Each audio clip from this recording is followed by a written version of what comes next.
얼마 전에 한국에서 스카이 캐슬이라는 드라마가 있었습니다. 선풍적인 인기를 끌었는데요. 뭐 스카이 캐슬 하면 여러분 스카이가 하늘이라는 뜻이지만 우리가 잘 알잖아요. 한국에서 뭘 뜻하죠?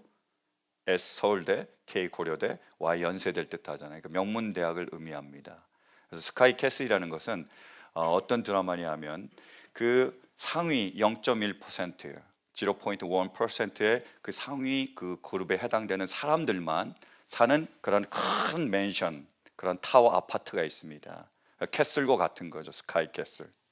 거기에서 한 사람들이 있는데 그 사모님, 그러니까 명문가의 가문인 사모님이 자신의 남편을 어떻게든 왕으로 만들려고 하고 자신의 딸과 아들을 공주와 왕자로 만들려고 그 명문가 사모님이 온갖 수단과 방법을 통해서 애쓰며 몸부림치면서 그렇게 하는 것이 그 드라마의 주제입니다. 그렇게 키우려고 하는 거예요. 근데 그 스카이 캐슬의 첫 번째 회를 보면, 에피소드 1을 보면 이런 장면이 나옵니다. 한 아주머니가 눈이 덮인 들판에 나가서 거기서 극단적인 선택을 하는 장면이 나옵니다. 이게 뭐냐? 2회에 보면 그 설명이 나와요. 이 아주머니가 자신의 아들을 명문대에 들어가게 하기 위해서 최선을 다하고 온갖 방법과 수단을 다 동원합니다. 그 아들이 명문의대에 들어갔습니다. 들어고 나서 이 아들이 집을 나가버린 거예요, 아들이. 그러니까 황당하잖아요. 그래서 이 아이를 찾으러 가서 보니까, 그래서 그 아이하고 말하는데 그 아들이 이렇게 엄마에게 얘기하는 거예요. 엄마, 내가 엄마 아빠가 원하는 이 입학증, 이 합격증을 내가 받아줬잖아. 내가 19년 동안 엄마 안에서, 엄마 때문에, 엄마를 통해서 이렇게 사육을 받았잖아. 이제 나는 이 지옥 같은 곳에서 더 이상 살고 싶지 않아. 그래서 나가버린 겁니다. 엄마를 떠나가 버렸어요. 그래서 엄마가 그 실망감에, 그 상실감에 들판에 나가서 극단적인 선택을 하는 거죠. 놀라운 건 뭐냐면 이 스카이 캐슬이라는 드라마가 최종회가 23.7%, 23rd죠. 23.7%. 근데 그 시청률을 기록한 거예요. 놀라운 기록입니다. 이거는요, 도깨비를 넘어선 겁니다. 도깨비가 이제까지 최고였거든요. 22점 얼마였는데 그걸 넘어서는 최고의 시청률이 된 거예요. 이렇게 될 수 있었던 이유는 뭐냐면 이 드라마가 한국의 현재의 모습을 그대로 콕 집어줬기 때문입니다. 공감한 거예요. 이게 한국의 실제 모습이라는 거죠. 근데 한국만의 문제가 아닙니다. 지금 미국에서도요, 지금 입시 부정 때문에 굉장히 시끄럽습니다. 신문 보시면 알겠지만. 그래서 많은 사람들이 브로크에다가 엄청난 돈을 줬습니다. 그래서 명문대에 들어가는 거예요. 스탠포드, 하버드, 예일 이런 데로 들어가는 거예요. 근데 걸렸습니다. 걸려서 조사가 들어갔는데 그 돈을, 부정한 돈을 준 사람 중에 제일 많이 돈을 준 사람이 중국 그 제약회사의 회장입니다. 얼마를 줬을까요? 650만 불, 6.5 밀리언을 준 거예요. 그래서 스탠포드에 들어갔습니다. 걸린 거예요. 근데 그걸로 끝나지 않고요, 신문을 보니까 그 딸아이가, 그 부정으로 그 스탠포드에 들어간 딸아이가 이렇게 지금 얘기를 한 거예요. 자, 자오 위스는 스탠포드 대학 합격 이후 중국의 개인 방송 사이트에서 자신을 미국 대학 수석자, 퍼스트죠 라고 소개하면서 스탠포드에 들어간 꿈을 이룬 과정을 1시간 넘게 설명하기도 했다. 자오위스는 자신이 초등학교 때는 평범한 학생이었고 IQ도 높지 않았다며 누구든지 할 수 있다고 했다. 그는 피나는 노력으로 시험 점수를 단기간에 끌어올렸다고 말했다. 누구든지 못합니다. 두 개 중에 하나가 필요하죠. 뭐요?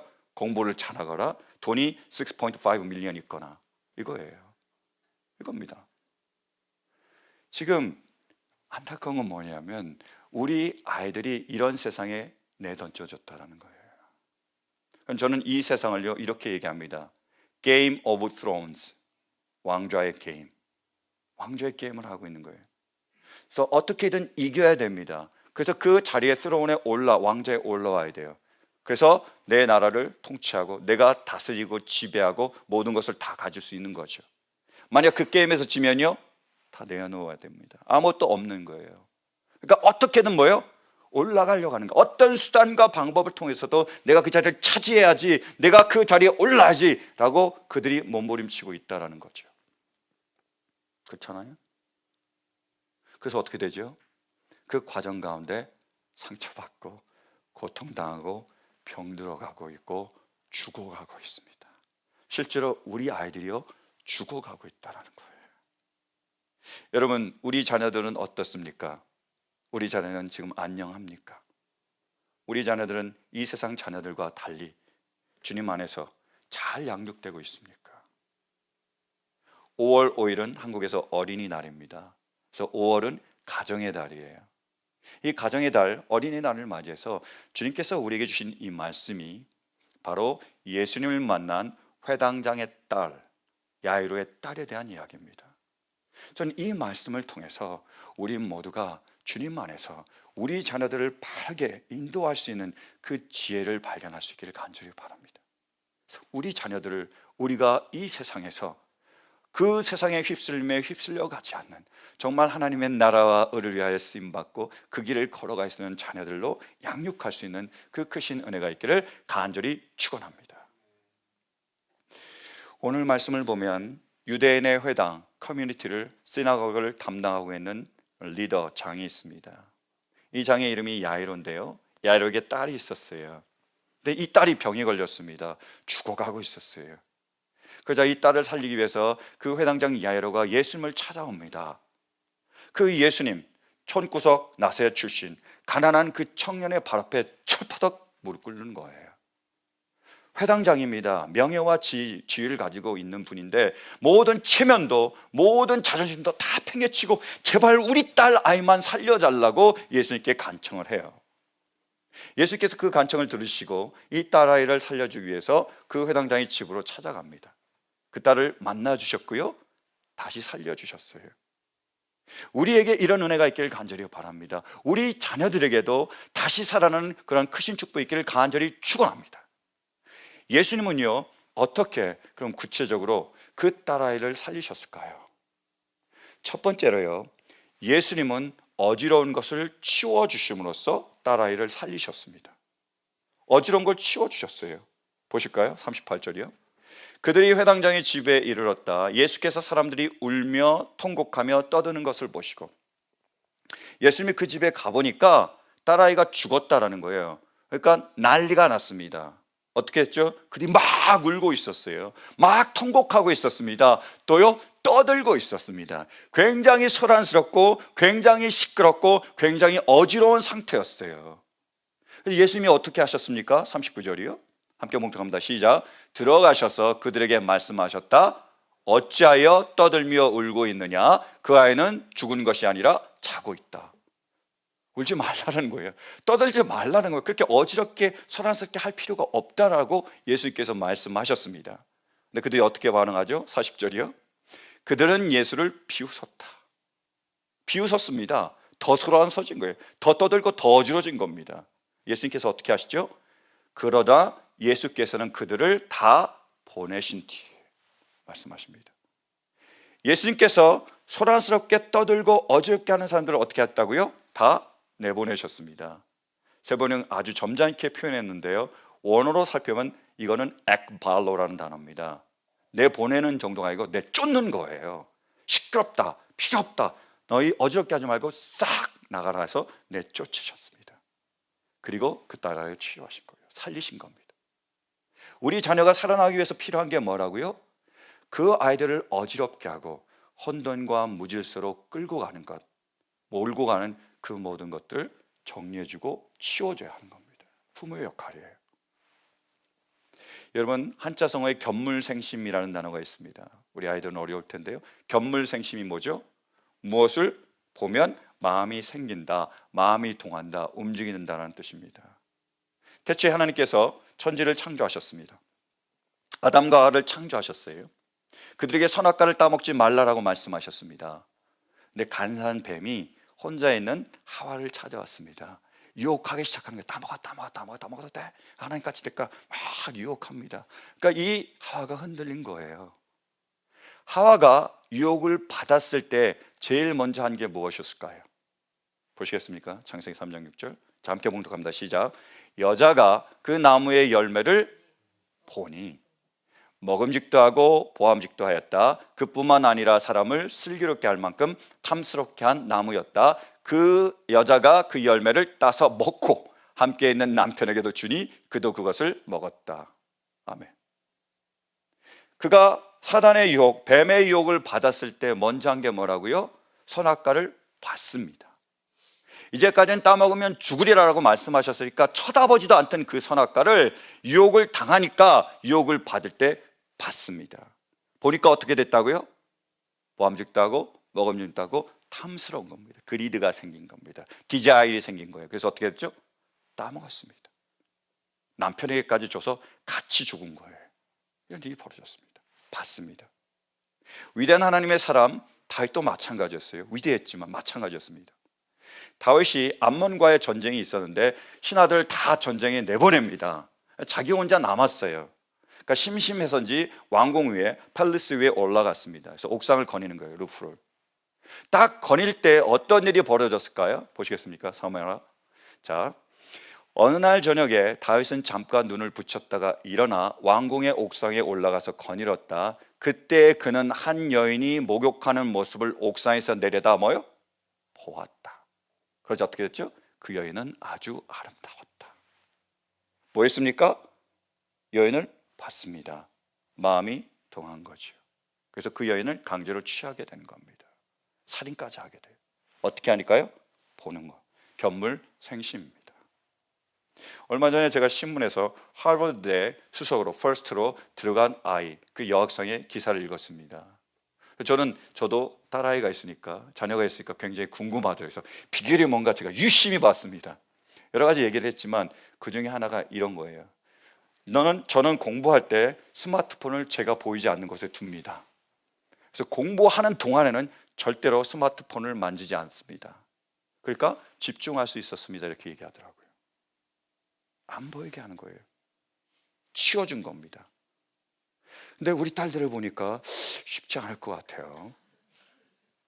제가 스마트폰을 사주면서 아이들하고 약속한 게 있습니다. 하루에 1.5 hour, 1시간 반만 하기로 했습니다. 만약 그것을 어겼을 때는 아빠한테 스마트폰을 다시 돌려주기로 했어요. 제가 오늘 말씀을 준비하면서 결심한 게 있습니다. 오늘 집에 가면 아이들 스마트폰 가져오게 해야지. 스크린 타임을 통해서 얼마나 받는지를 체크해 봐야지. 1시간 반보다 안 썼으면 계속 쓰게 해줘야지. 넘으면 압수치.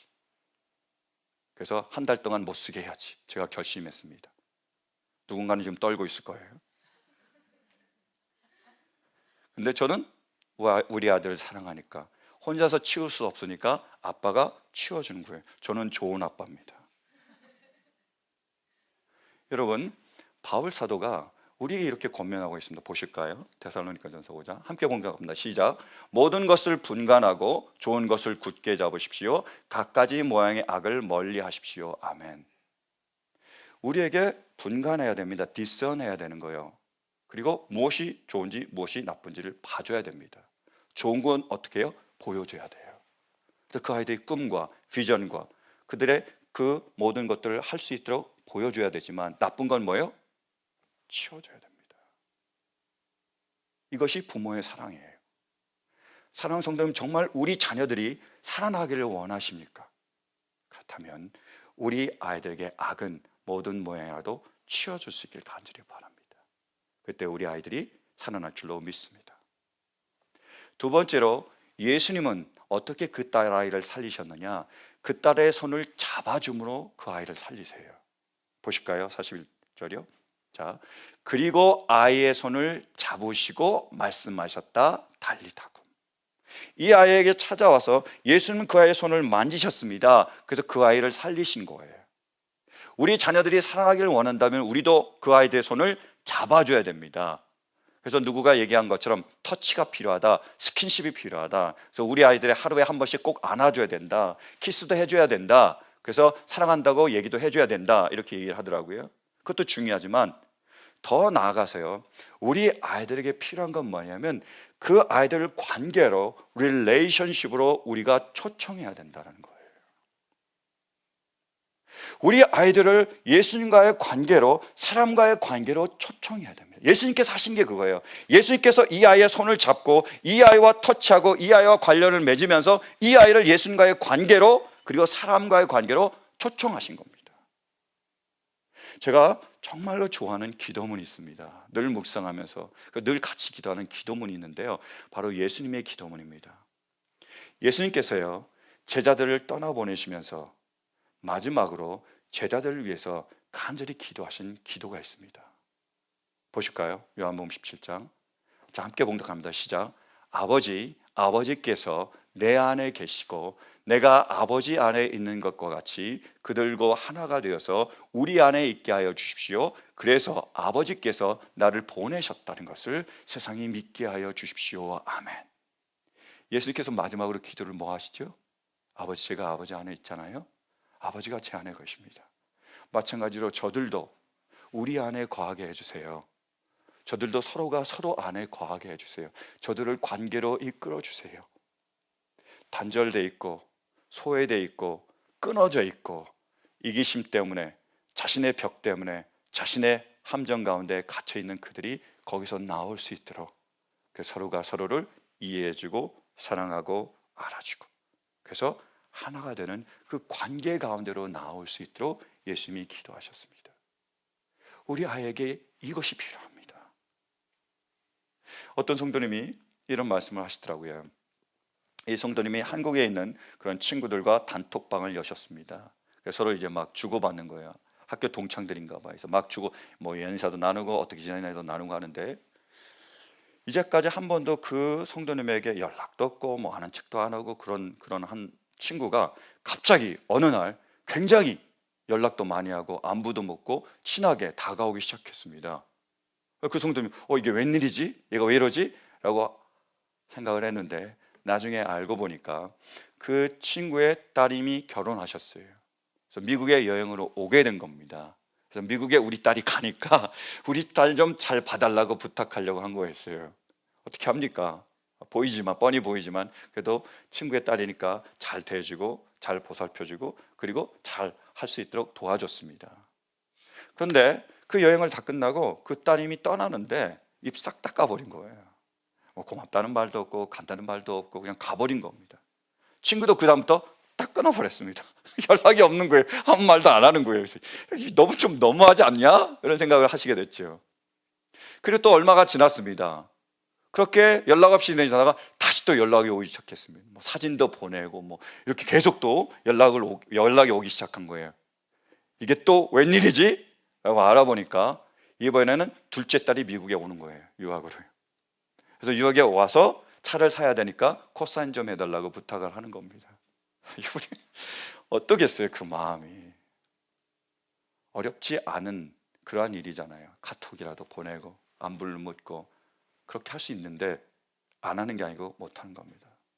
왜요? 배우질 못했어요. 정말로 가장 중요한 것이 무엇인지를 부모님도 배우지 못했고 그것을 자녀에게 가르쳐주지 못했습니다. 부전여전이 된 거죠. 여러분, 사람을 뜻하는 한자어가 있습니다. 인이지요. 어떻게 쓰는지 아십니까? 하도 오래 한문을 안 써서 까먹으셨죠. 제가 보여드릴게요. 이렇게 씁니다. 어떤 건지 아시겠죠? 이게 바로 사람을 뜻합니다. Human being이에요. It's a character in Japanese. It means human being. 이겁니다. 이게 실은 사람의 모양을 본뜬 겁니다. 어떤 모양을 본뜬 거죠? 한 사람이 있습니다. 가다가 힘들어서 쓰러지는 것을 다른 사람이 받쳐주는 게 인입니다. 이게 인이에요. 한 사람이 지쳐서 쓰러지는데 이 사람이 받아주지 않으면 어떻게 되죠? 깔립니다. 넘어집니다. 인이 무너져요. 사람이 될 수 없습니다. 여러분, 우리 자녀들에게 이기는 방법, 명문대 들어가는 방법, 뭐 직장, 좋은 직장 잡는 방법, 결혼 잘하는 방법 가르쳐 주는 거 중요합니다. 가장 먼저 우리 자녀들에게 먼저 사람이 되는 법을 가르쳐 주시길 간절히 바랍니다. 관계로, 사랑으로 나아올 수 있는, 그래서 사람이 무엇인지를 먼저 가르쳐 줄 수 있는 그런 은혜가 있기를 간절히 축원합니다. 세 번째로요, 예수님은 어떻게 이 딸아이를 다시 살리셨을까요? 바로 말씀으로 살리셨습니다. 예수님이 말씀하셨을 때 이 아이가 살아난 겁니다. 계속 보실까요? 41절이요. 41절부터 보시겠습니다. 41절. 그리고 아이의 손을 잡으시고 말씀하셨다. 달리다 굼. 이는 번역하면 소녀야 내가 내게 말한다. 일어나거라 하는 말이다. 42절이요. 그러자 소녀는 곧 일어나서 걸어다녔다. 소녀의 나이는 12살이었다. 사람들은 크게 놀랐다. 이 아이가 죽었는데 손을 잡고 어떻게 하셨다고요? 일어나라 달리다 쿰이라고 얘기했습니다. 그 소녀가 그 말을 듣고 일어났습니다. 말씀에는요, 생명력이 있습니다. 이 말을 전할 때에, 선포할 때 우리 아이들이 치유되고 회복되며 살아나는 거예요. 그러니까 주님의 말씀으로, 이 살아있는 말씀으로 우리 자녀들에게 주님의 말씀을 선포함으로 그 자녀들이 살아나는 은혜가 있기를 간절히 축원합니다. 오늘 말씀을 한번 구체적으로 예를 들어보겠습니다. 우리 35절 돌아가서 보실까요? 자, 35절이요. 예수께서 말씀을 계속하고 계시는데 회당장의 집에서 사람들이 와서 회당장에 말하였다. 따님이 죽었습니다. 이제 선생님을 더 괴롭혀서 무엇하겠습니까? 이 딸아이가 병들어서 예수님께서 그 집으로 가고 있는데 사람이 왔습니다. 그래서 이렇게 얘기하는 거예요. 아, 이제 죽었어요. 예수님 뭐하러 데려오십니까? 무슨 말이죠? 예수님 올 필요 없습니다.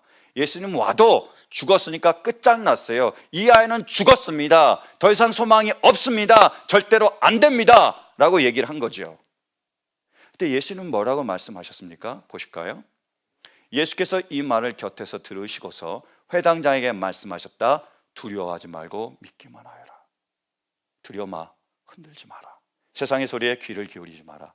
네 아들이, 네 딸이 죽었다가도 다시 살아날 거야. 병들어갔다가도 치유될 거야. 네 딸에게는 소망이 있다.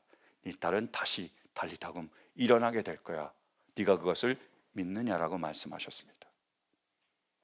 여러분, 지금 우리는 어떤 소리를 듣고 있습니까? 세상의 소리. 아, 당신의 자녀는 안 됩니다. 끝장났습니다. 해도 안 돼요. 포기하세요. 그것이 마음이 편합니다. 라는 그런 세상의 소리를 우리가 듣고 있습니까? 아니면 아니야, 하나님이 계시기에, 우리 주님이 계시기에 주님은 이 아이를 반드시 치유하실 거야. 다시 세우실 거야. 살아나게 하실 거야. 그래서 주님의 말씀을 믿고 그 말씀에 귀를 기울이고 계십니까? 간절히 원하는 것은 우리 모두는 오직 주님의 말씀만 귀 기울이고 그 말씀을 아멘으로 받을 수 있기를 간절히 바랍니다. 여러분, 우리가 이 시간 한번 체크해 볼까요? 여러분, 우리의 자녀가 있습니다. 있으시죠? 우리의 자녀에게 우리가 어떻게 얘기를 하고 있습니까? 혹시 세상의 말을 전합니까? 넌 안 돼. 너 그거 하라 그랬지. 왜 안 했어? 너 그것밖에 못해? 너 그것밖에 안 되니? 도대체 누굴 닮은 거니? 지아비를 닮아서, 지혜미를 닮아서. 어떠십니까? 아니면 이렇게 얘기하십니까? 너는 보였고 존귀한 자야. 나는 너를 사랑하고 네가 볼 때마다 기쁘다. 네가 어느 곳에 있든지 무엇을 하든지 어떤 환경에 처하든지 나는 너를 있는 모습 그대로 사랑해.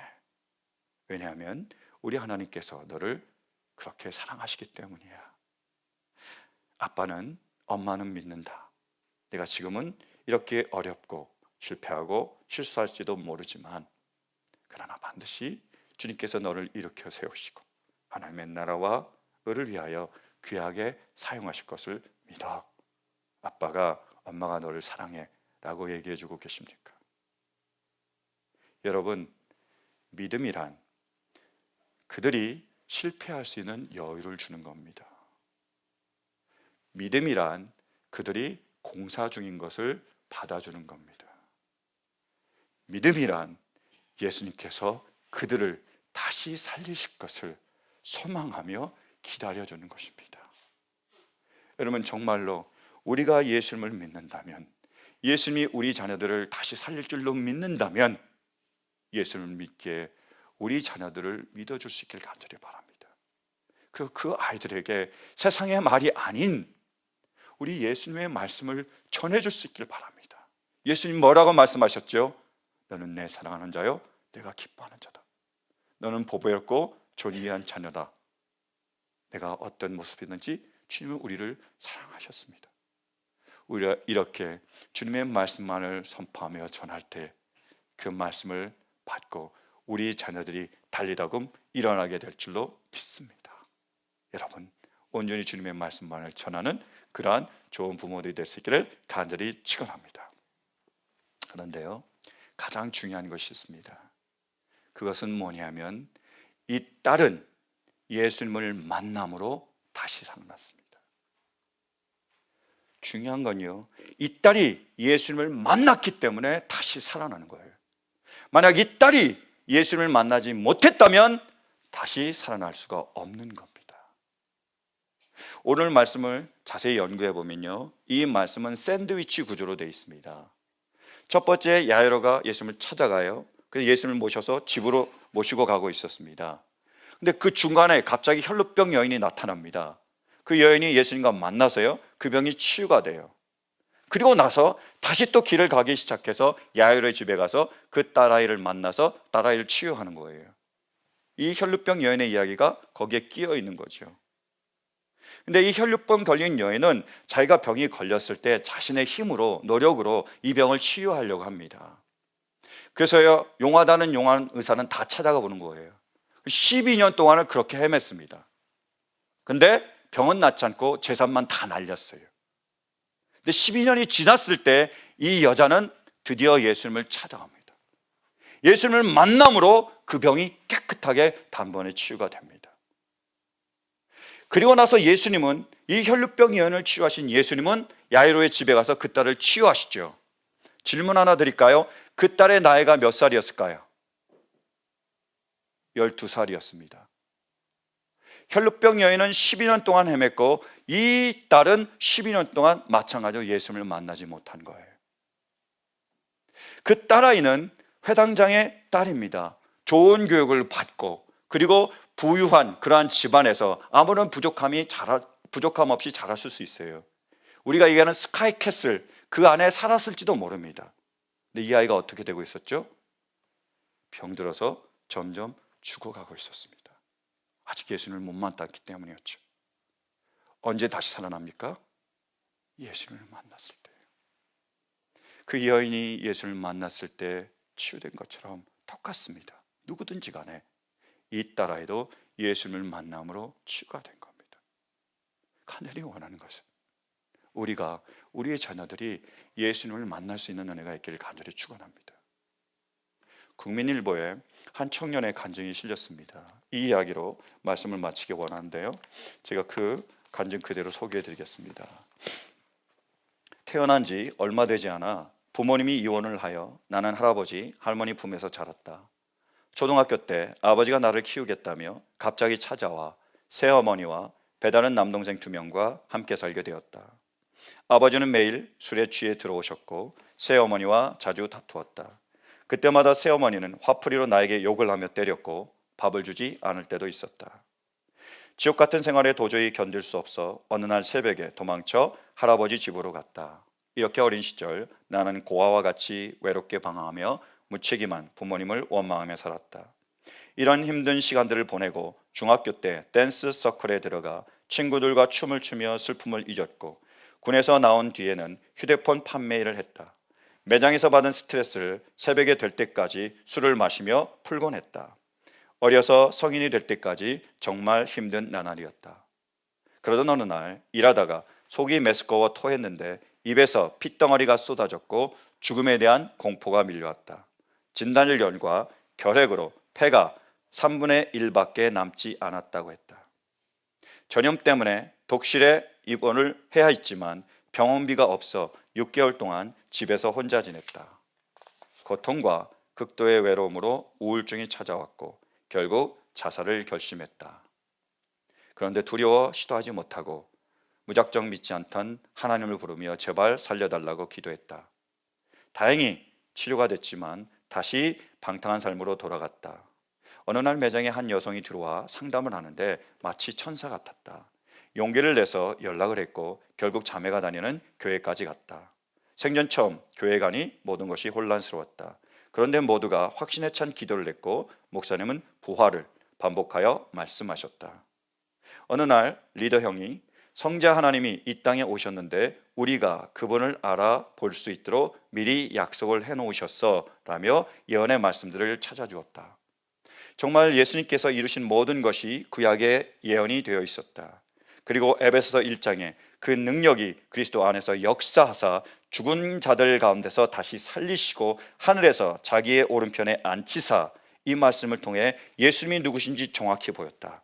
아, 예수님이 진짜 예언대로 죽으시고 부활하셨구나. 이분이 지금 살아계신 창조주 하나님이시구나. 나는 살아계신 하나님 앞에 서게 되었다. 그리고 십자가를 바라보았다. 죄로 인해 죽어야 하는 자가 바로 나였다. 내 대신 전능자가 죽으신 것이었다. 나는 그 사랑 앞에 한동안 아무 말 없이 눈물만 흘렸다. 리더 형의 회개하겠냐는 말이 내 마음에 문을 두드리시는 하나님의 음성으로 들렸고 눈물로 예수님을 내 마음의 주인으로 영접했다. 이후 아침에 눈을 뜨고 일을 하고 잠이 드는 모든 순간이 다 행복했다. 전에는 생계를 위한 돈벌이 수단이었던 일터가 지금은 복음을 전하는 귀한 사명지가 되었다. 사장님조차 야, 제가 어떻게 저렇게 변했냐, 사람이 변하려면 저렇게 제대로 변해야 돼 하셨다. 연락을 끊고 살았던 아버지를 찾아뵙고 복음을 전했다. 미움과 원망의 아버지였지만 지금은 아버지를 향한 하나님의 마음이 부어지고 있다. 어딘가에 계실 나의 어머니도 만날 수 있다면 낳아주셔서 감사하던 말과 함께 복음을 꼭 전하고 싶다. 고아와 같이 외롭게 자란 내가 예수님을 만났다. 함께 자고 먹고 마음을 함께 나누는 공동체와 함께 영원한 하늘의 삶을 살 수 있도록 인도해 주신 하나님께 감사드린다. 저도 이 간증을 읽으면서 다시 한번 제가 예수님을 만난 그때가 기억이 납니다. 늘 말씀을 드리지만요, 저도 요한복음 말씀, 성경 창세기부터 쭉 읽다가 요한복음 말씀을 통해서 예수님을 인격적으로 만났습니다. 그 전까지는 예수님께서 모든 사람을 위해서 죽으셨다고 제가 알고 있었습니다. 그때는요, 말씀을 읽는데 예수님께서 바로 나를 위해서 죽으셨다는 것을 제가 마음으로 느끼게 됐습니다. 내가 뭔데 나 같은 사람을 위해서 예수님이 생명을 주셔서 나를 살리셨을까? 나를 사랑하셨을까? 이 세상에 자신의 생명을 줄 만큼 나를 사랑해 주는 분이 계시는구나. 너무 감동적이더라고요. 눈물을 펑펑 흘렸습니다. 그 다음에 제가 바뀌기 시작하는 거예요. 나만을 생각해왔던 그러한 삶에서 이제 예수님도 나를 사랑하셨으니까 나도 예수님을 사랑해야지 라고 마음이 바뀌었고, 그러면서 예수님을 사랑하고 이웃을 사랑해야 된다는 그러한 삶으로 지금도 한 걸음씩 나아가고 있습니다. 예수님을 만났기에 변화가 된 거예요. 누구든지 예수님을 만나면 이런 변화가 임할 줄로 믿습니다. 사랑하는 성도 여러분, 정말 우리의 자녀가 예수님을 만날 수 있길 바랍니다. 우리 자녀들에게는 예수님이 필요합니다. 그 전에 먼저 우리가 예수님을 인격적으로 만날 수 있길 바랍니다. 왜요? 우리에게도 예수님이 필요하세요. 여러분, 정말로 예수님을 나의 구주로, 나의 하나님으로 영접하셨습니까? 예수님이 정말로 다른 모든 사람뿐만 아니라 나를 위하여 죽으셨음을 믿으십니까? 그리고 그분이 자신의 생명을 주시기까지 나를 사랑하신다는 것이 느껴지십니까? 예수님께서 그렇게 사랑하시기에 이제 나도 예수님을 사랑하면서 살기로 결단하시고 그렇게 살아가고 계십니까? 만약 그렇지 않다면 이 시간 예수님을 영접하며 인격적으로 예수님을 만날 수 있길 간절히 바랍니다. 예수님, 제가 주님을 인격적으로 만나기를 원합니다. 1년, 5년, 10년, 20년 신앙생활을 했지만 내가 예수님을 인격적으로 만나지 못했습니다. 예수님이 나를 위해서 죽으셨다는 그 사랑이 뭔지 제가 느껴지지 않습니다. 나를 만나 주시옵소서. 그 사랑이 얼마나 큰지 나를 하여금 깨닫게 허락해 주시고, 나도 이제 예수님을 위하여, 다른 사람을 위하여 살아갈 수 있도록 허락해 주세요. 간절히 기도하며 주님을 만날 수 있는 우리 모두가 되시길 간절히 바랍니다. 여러분, 우리의 자녀들이 다시 살아가길 원하십니까? 이 자녀들에게 예수님이 필요합니다. 우리 자녀들이 예수님을 인격적으로 만날 수 있도록 우리 모두가 예수님 앞으로 나올 수 있게 간절히 바랍니다. 모든 체면 자존심을 내어던지고 예수님께 간절히 원했던 간청했던 야곱처럼 우리도 이제 예수님께 간절히 구할 수 있길 간절히 바랍니다. 예수님, 우리 가정에 와주세요. 예수님, 우리 자녀들을 만나주세요. 이 아이들을 살아나게 해주세요. 이 아이들을 치유하게 해주세요. 하나님의 나라와 의를 위하여 쓰임받게 해주세요. 원하는 것은 우리 자녀들이 예수님을 그렇게 인격적으로 만날 때까지 눈물 흘리며 마음을 주님 앞에 드리며 간절히 기도하시길 간절히 바랍니다. 그때 예수님은 우리 가정에 찾아오실 줄로 믿습니다. 우리 자녀들을 만나 주실 줄로 믿습니다. 그리고 우리 자녀들을 변화시키고 그 상처를 치유하시고 그 질병을 치유하시며 다시 살아나게 하실 줄로 믿습니다. 그 아이들이 하나님의 나라와 의를 위하여 귀하게 쓰임 받을 줄로 믿습니다. 사랑하는 성도 여러분, 예수님을 만나면 우리 자녀들이 변화될 줄로 믿으십니까? 그렇다면 예수님을 만나게 해달라고 간절히 주님 앞에 기도함으로 예수님을 만나는 그 은혜가 우리에게, 우리 자녀들에게 임할 수 있게 되기를 주님의 이름으로 간절히 축원합니다. 아멘. 우리 이 마음을 담아 이 시간 성찬 예식으로 주님 앞에 나아가기를 원합니다.